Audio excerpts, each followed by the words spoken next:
Hello everyone, FPL Raptor here and welcome back to another video on my YouTube channel. In today's video we have my Game Week 18 team selection. I'm going to discuss in particular what we're going to do with the injured Reece James. If you are enjoying the content here on this channel, please do remember to like, comment and subscribe. But without further ado, let's jump into today's video.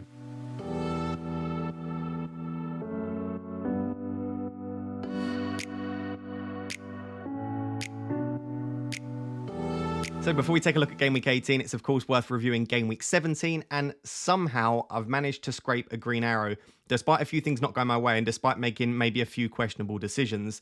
The major decision that I probably got wrong, and in hindsight, if you look at like the betting odds, maybe wasn't the best decision, is starting Ederson instead of Kepa. Now, as we'll sort of discuss throughout this video, I do still believe that going for the Ederson and Kepa rotation was definitely a worthwhile decision to make, and I'm pretty happy that I went for that as opposed to going for Cancelo. Like this week in particular, Ederson and Shaw, rather than Kepa and Cancelo, got exactly the same amount of points, right? Kepa and Cancelo got 10, Ederson and Shaw got 10. So I don't necessarily think it was a bad decision to go for Ederson and Kepa rotation, but this week was probably the most difficult week to decide which keeper to start, and I got it wrong. And like I said, on paper, if you looked at the bookies' odds, it might have been the better decision to start Kepa, but that is in hindsight, I guess. I was pretty happy with my decision to start Ederson.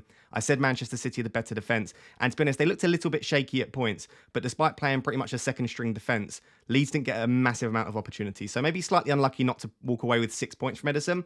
Outside of that, I'm really happy with the remainder of the decisions in my team. Like I said, Luke Shaw picking up an 8-pointer, Rashford 14, and Martial 6. So my Manchester United triple up, a lot of people were saying I was biased. That managed to get me 28 points, which I'm really delighted with. Trippier is just an absolute monster. Getting 12 points was brilliant. Reece James coming off injured. Like I said, today's video, one of the major things we'll talk about is Reece James replacements and whether it's worth doing it this week or maybe rolling a transfer and moving forward to next week. Martinelli getting 8 points. He pretty much matched, I think he did match Almiron. So that was the decision that I had to make in my team. Is it worth going for Martinelli or Almiron, or potentially dropping Martial and going for Almiron? Most of them scored the same. So whilst Almiron does continue to deliver, and maybe I did overlook him slightly, he didn't really outscore my alternative options. Salah getting 12 points was brilliant. He, of course, has outscored KDB by 10 points, which was massive because, again, Salah versus KDB was a big decision to make. And then Haaland getting a 26-pointer was ridiculously big. But it doesn't really matter because everyone owns Haaland, everyone captains him. So the amount of points that you actually gain from that is very, very minimal.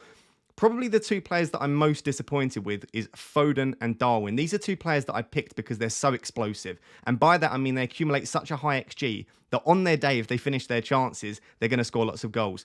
Darwin accumulated a 1.15 XG in that game, which is absolutely ridiculous. That's better than Haaland in most games. He just didn't finish any of his chances.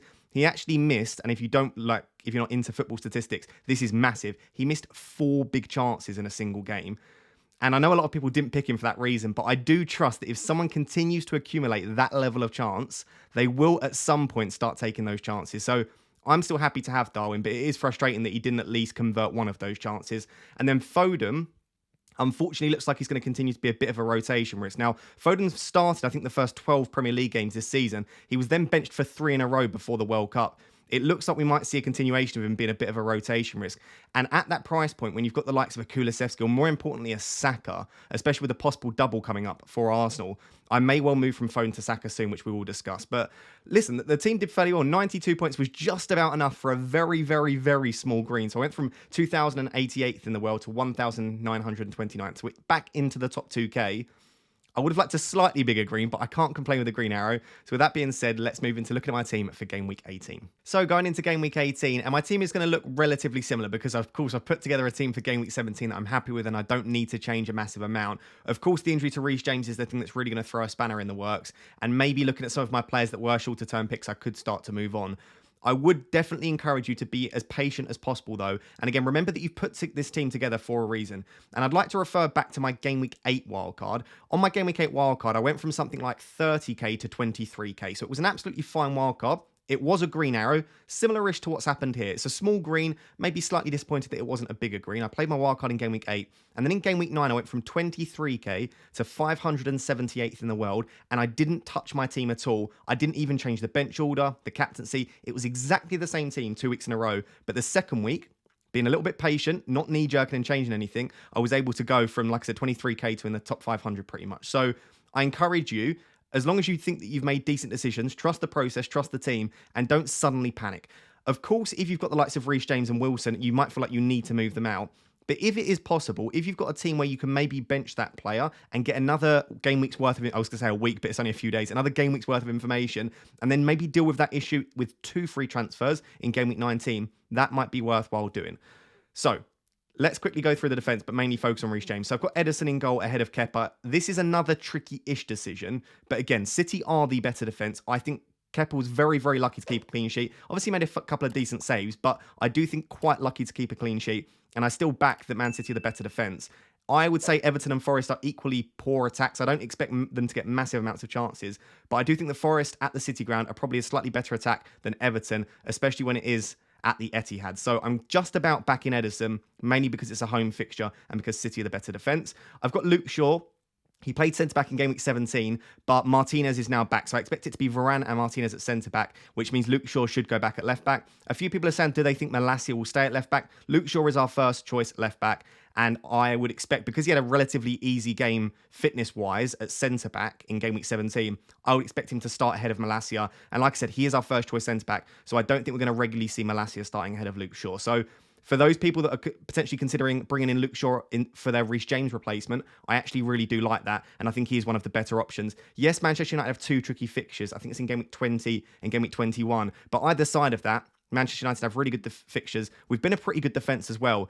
And when he plays at left-back as opposed to centre-back, Luke Shaw does get forward a lot. And as we saw in game week 17, he's pretty good for bonus points too. So I'm really happy to have Shaw. Not a lot to say about Trippier. Trippier's amazing. I'll play him pretty much every week unless he's got a very tricky fixture. He's going to stay on my side. Now, I've got Castagna on the bench. He's against Liverpool. Again, I'm very happy keeping Castagna despite Leicester looking a little bit shaky. But this is not the fixture that you want to be playing him in against Liverpool, who looked pretty decent in game week 17. I've got Reece James. And then the 5th defender I've got is Ben White. Now, at the moment, this is the reason why I think my current thought process is I'd like to roll the transfer in game week 18 and then deal with Reece James in game week 19. The reason for that is maybe get a few more days of information. I know Chelsea have come out and said it's going to be 3 to 4 weeks until Reece James is back, but sometimes we have these early estimations and then things change. Again, I know we've only got a few days until game week 19 deadline, but those few days might be really important. And I don't actually know who I want at the moment. I think there are tons of decent replacements, but the fact that I have Ben White in there that can sit in, and I don't think Brighton away is a great fixture. I can see Brighton scoring there, but he's a decent player, and this is why I had a strong defence and a strong bench. This was one of the major reasons that I went for Ederson instead of Cancelo, because I looked at my team and thought, if I go for Ederson instead of Cancelo, I can get Shaw, White, Trippier, Castagna, and James, which are 5 defenders that I'm always happy playing, even if they don't have the best fixture. So I think it's a decent fixture for White, and I'm happy playing him. With respect to Reece James replacements, I think there are loads of options you can go for. I think what you need to do is consider a couple of things. The first thing you need to consider is how does that player rotate with the rest of your defence? So the player that I pick will be completely different to everyone else. I've got Trippier, Shaw, Castagna, and White. I need a 5th defender that rotates well with those other 4 defenders. If you've got Patterson or Bueno, you probably need someone that's going to start most weeks because you might be worried that Patterson and Bueno lose their place, for example. The other thing I think is important to consider, and I've seen a few people discussing this on Twitter, and I think it's absolutely right, is which attacking transfers might you want to make. For example, let's say you've only got 0.2 in the bank, and you think Rashford to Trossard might be a transfer that you really want to make soon because Trossard might have an upcoming double. You would need 0.4 million to make that transfer. So I would say you need to do Reece James down to someone as opposed to upgrading him, and try and downgrade him enough so that you've got the money in the bank to make that move. Maybe you want to do something like Martial to Wilson when Wilson's back, or maybe you want to bring in Mitrovic for Nketiah. You need to think about these transfers that you might want to make and make sure that you've got enough money in the bank. So it might be that you downgrade James, not necessarily because you love the cheaper options, but because that allows you to make future transfers. With all that being said, the players that I'm currently considering, there are a few. The first is James to Cucurella. The reason for that is Chelsea have the double game weeks coming up.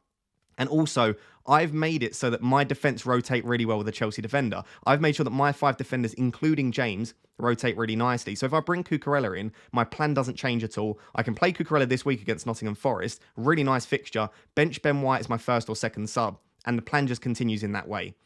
However, I also think it might be worthwhile bringing in a cheaper defender to free up more funds to make more attacking transfers in the future. So the likes of Lewis Dunk, again, who Brighton might have a double game week 21.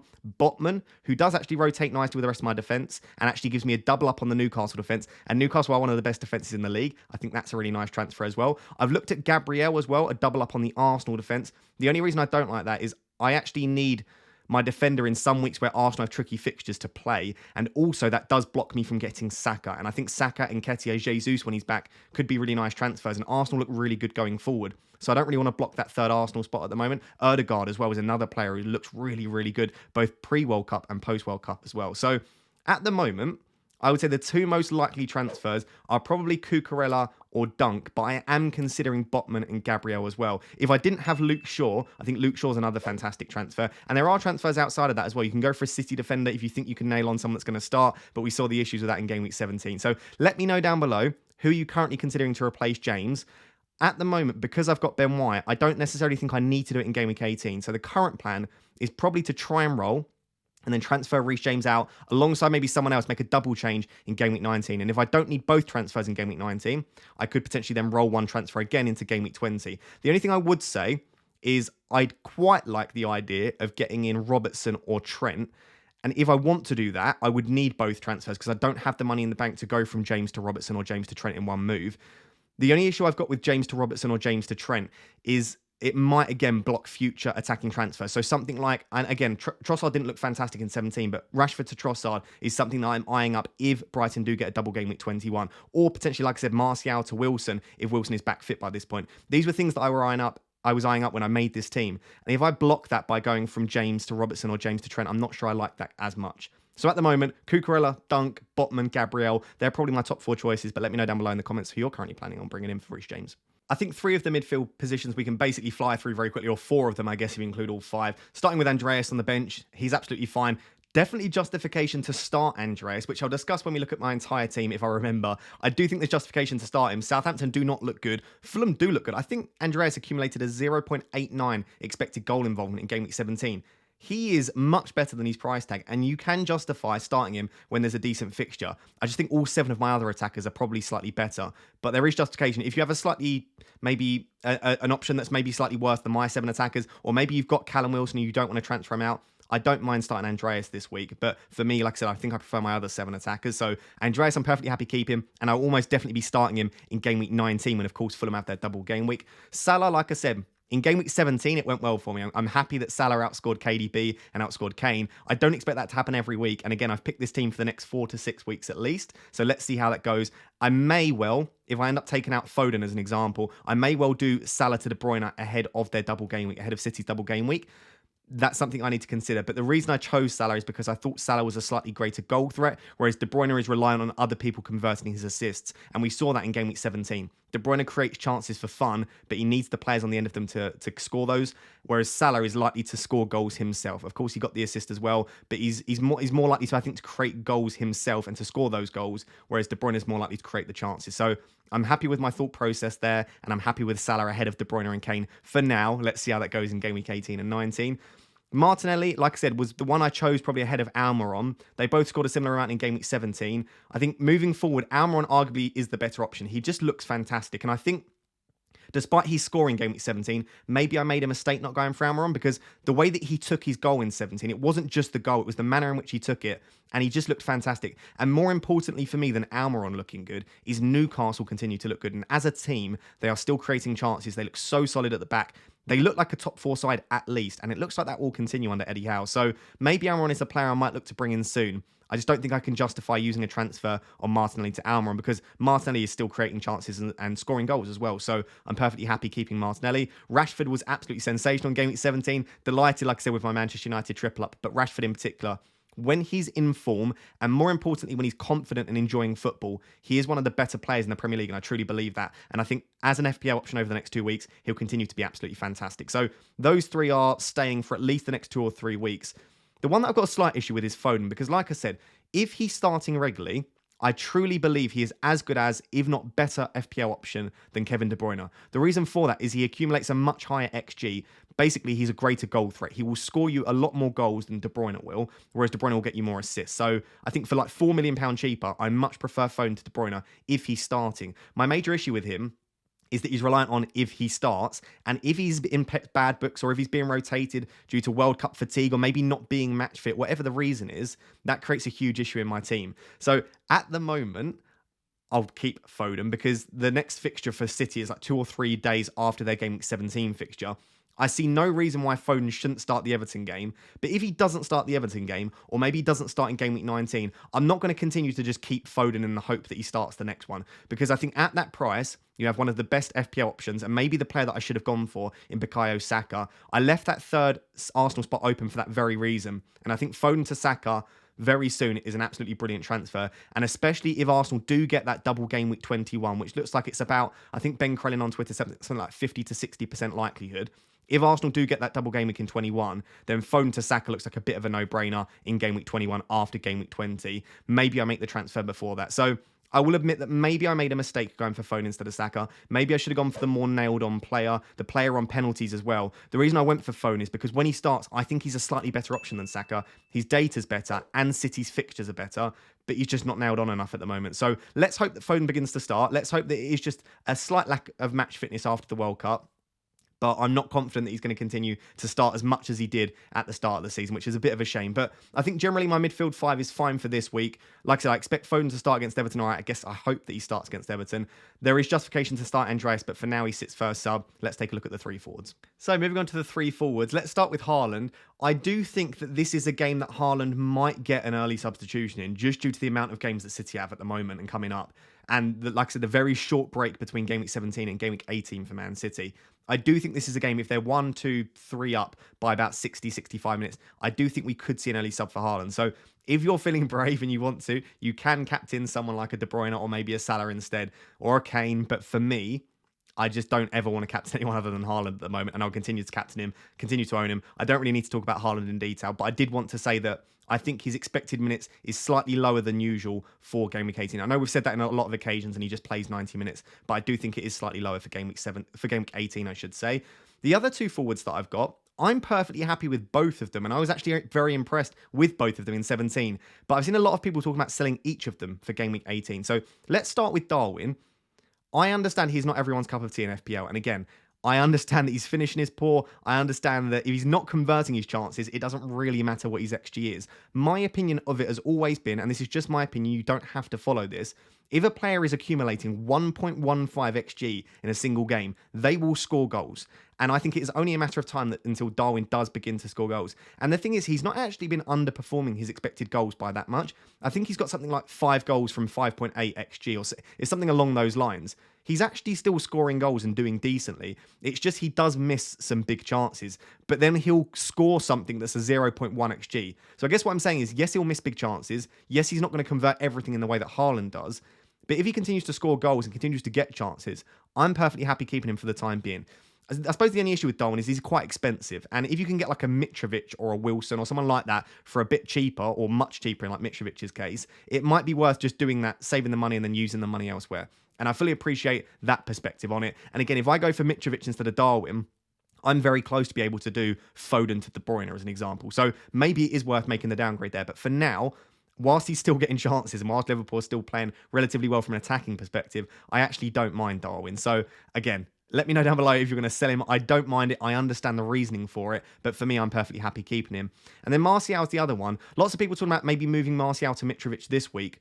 I don't see why you would do that when Mitrovic could pick up a yellow card in game week 18. Yes, it's a good fixture against Southampton at home, but Martial is going to be probably the starting striker again in game week 18. I would expect him to continue to start, maybe get a slightly early substitution in most games. But I just don't think with the 4 yellows, with the possible suspension issue that you might have going into the double game week for Mitrovic, I don't think this is the week to do it. And yes, I don't think Wolves away is a great fixture, and I don't think Manchester United will score more than 2, maximum 3 goals. I'm expecting it to be something like 1 or 2-0 or 1-1 or 2-1. I think it will be a tight and cagey affair, but there's no reason why Martial and Rashford can't both be involved. We saw in the previous game, Rashford assisted Martial. 1 goal can be enough for both of your attackers to get something. So I like Mitrovic. I think arguably when Mitrovic is fit, starting and isn't a suspension risk, I would say that Mitrovic is probably a better FPL asset than Martial. But I think for the next 2, Wolves and Bournemouth, Martial is absolutely fine. And whilst Mitrovic is still a suspension issue, I don't think that's necessarily a priority transfer. That being said, if you tell me that you're selling Martial and bringing in Mitrovic, again, I understand the justification. I think that's absolutely fine. I'm just explaining that I don't see Darwin and Martial as issues. I thought they both played really, really well in Game Week 18. both of their movements, absolutely exceptional. They both got chances. Martial missed 1 big chance. Darwin missed 4 big chances, but they're both getting chances, and I absolutely love that in my strikers and my attackers. And like I said, I've always said, I would rather my attackers get chances and miss them than get 1 chance and convert it every 4 or 5 games. I want my strikers and my attackers to be getting in the positions to score goals, because that's when they will score the goals. So I'm perfectly happy with those two, but again, I understand if you want to sell either of them.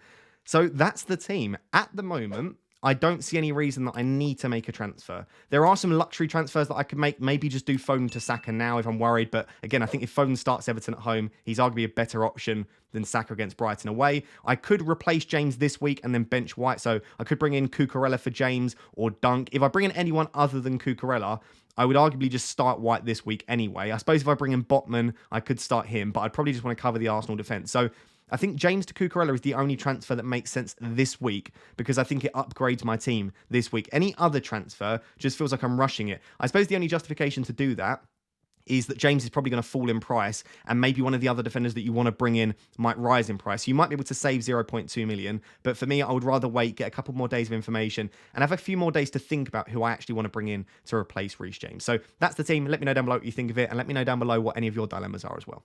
So guys, there you have it. That is my Game Week 18 team selection. Hopefully this was useful for you to see what I'm currently planning on doing with Reece James and how I'm lining up ahead of Game Week 18. If you did enjoy the video and you got some use out of it, please do drop a like on the video, drop a comment down below to feed the algorithm gods, and make sure to subscribe as well. We are on the road to 60,000 subscribers. The channel keeps growing, and I can't tell you how much I appreciate all of the support. I really do appreciate it, so thank you so much. But until next time, thank you very much for watching. Cheers. Bye-bye.